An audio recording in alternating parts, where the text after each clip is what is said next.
अस्सलाम वालेकुम।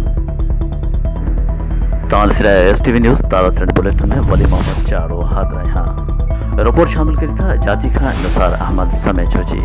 आल action committee ज़िला सजावल के तरफा जाती में अहम अगर जानी थी गुजरी जैमें आल एक्शन कमेटी ज़िले सजावल के chairman Younus Bhan, vice chairman and secretary general Majlis Wahdatul Muslimeen Haji Zafar Ali Lagari, Nisar Memon Jamiat Ulema Islam जाती जो general secretary Hafiz Saleh Taheem, Hafiz Ghulam Abbas Taheem, STP ज़िले सजावल जो जनरल सेक्रेटरी वाहिद खास के लिए मजलिस वहदत मुस्लिमीन जाती जो जनरल सेक्रेटरी गुलाम कादिर लोहार, STP अगवान अशरफ तहीम, सलीम तहीम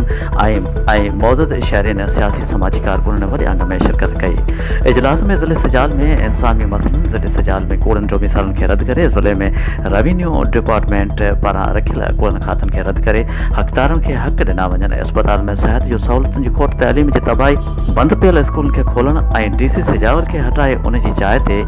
ADC सजावल जी मुकररी के लाए 5 अक्टूबर ते इस जाती तालके में शटर बंद हड़ताल जो ऐलान किया वियो। जाती शहर के व्यापारी सियासी समाजी कारकुनन के हड़ताल के भरपूर कामयाब करने के लिए गुजारिश कई वई। मौजूदा समूरी पार्टियन पर भरपूर हुमायत जो ऐलान किया वियो।